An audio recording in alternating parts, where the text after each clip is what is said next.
আচ্ছা, আজকে হচ্ছে আমরা পরিমাণগত রসায়নের কনসেপ্ট ক্লিয়ারিং ক্লাসে আছি। তো আজকে যে জিনিসটা সম্পর্কে আমরা আমাদের কনফিউশন ক্লিয়ার করব সেটা হচ্ছে লিমিটিং বিক্রিয়ক সম্পর্কে। আমি জানি ইন্টারমিডিয়েটের মেজরিটি অফ স্টুডেন্ট এই জিনিসটাতে প্যারা খাই।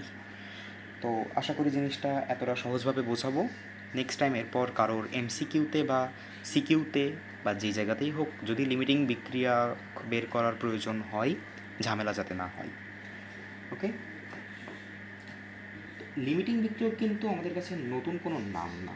এটা কিন্তু আমরা এসএসসিতে কিন্তু শিখেছি, কিন্তু এসএসসিতে হচ্ছে আমরা অনেক ঐকিক নিয়ম টিয়ম করে অনেক বিভিন্ন পদ্ধতি খাটিয়ে হয়তো লিমিটিং বিক্রিয়ক করতাম, বা ওখানে হয়তো অ্যাসিড দেওয়া থাকতো বা একই টাইপের জিনিস দেওয়া থাকতো, আমাদের জন্য ব্যাপারটা সহজ ছিল। বাট এইখানে যখন আমার হচ্ছে মোল সংখ্যা ভিন্ন থাকে বা অ্যাসিড ক্ষার মিক্সড থাকে, তখন আমরা প্রচুর প্যারা খাই, তাই না? তো যাই হোক, কোনো কিছু ভাবা লাগবে না, বা পুরনো সব কিছু ভুলে যাও, বা আগে কি শিখছো না শিখছো, আমি জাস্ট আজকে যেটা দেখাচ্ছি সেটা একটু মাথায় রাখো। প্রথমত, লিমিটিং বিক্রিয়ক করার ক্ষেত্রে আমরা একটা সূত্রকে ফলো করব। সূত্রটা হচ্ছে কি? সহগ অনুপাত সূত্র। সহগ অনুপাত সূত্রের মাধ্যমে আমরা লিমিটিং বিক্রিয়কটা বের করতে পারবো।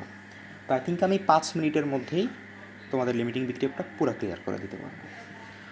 সো দেখো,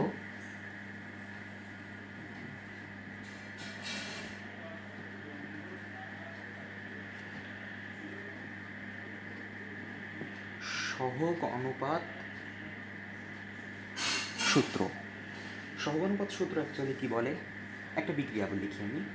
সাপোজ ধরো এ এ যোগ বি বি, এই বিক্রিয়ক দুটো বিক্রিয়া করে উৎপন্ন হয়েছে সি সি ডি ডি। তো এই যে ছোটো হাতের এ বি সি ডি, এগুলো না অ্যাকচুয়ালি হচ্ছে আমার মূল সংখ্যা, ঠিক আছে?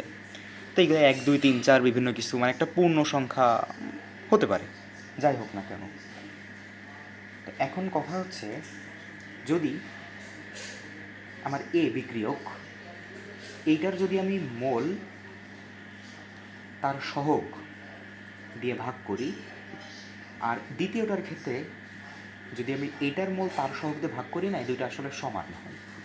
সেম একইভাবে তুমি এন অফ সি সি দিয়ে ভাগ করো, অ্যান্ড এন অফ ডি তার সহগ ছোটো হাতের ডি দিয়ে ভাগ করো, সবগুলোকে ইকুয়াল লেখা যায়। অ্যান্ড আমরা এই ইকুয়ালিটি ইউজ করে ফিউচারে অনেক কঠিন কঠিন ম্যাথকে সহজে সলভ করব, ঠিক আছে? সেগুলো সামনে আসবে, বাট আজকে আমরা লিমিটিং বিক্রিয়কটা নিয়ে আলোচনা করব। তো এই যে জিনিসটাকে বলা হয় অ্যাকচুয়ালি সহগ অনুপাত সূত্র। মানে সহগ অনুপাত সূত্রটা এভাবে যে কোনো একটা এন, মানে মূল সংখ্যা ডিভাইডেড বাই তার সহগ দিলেই মানে সবগুলো অ্যাকচুয়ালি সমান হয়। এখন কথা হচ্ছে এটার মধ্যে কোনটা লিমিটিং বিক্রিয়ক, তাই না? এই যে দুইটা বিক্রিয়ক দিয়ে দুটা উৎপাদ উৎপন্ন হয়েছে, তো এর মধ্যে অ্যাকচুয়ালি কোনটা লিমিটিং বিক্রিয়ক, তাই না? দুইটা বিক্রিয়কের ক্ষেত্রে আমি তো জানি না। So I have a confusion যে কোনটা লিমিটিং বিক্রিয়ক। ওকে, একদম জাস্ট একটা জিনিস মাথায় রাখবা, এন বাই সহগ যার মান কম সেটি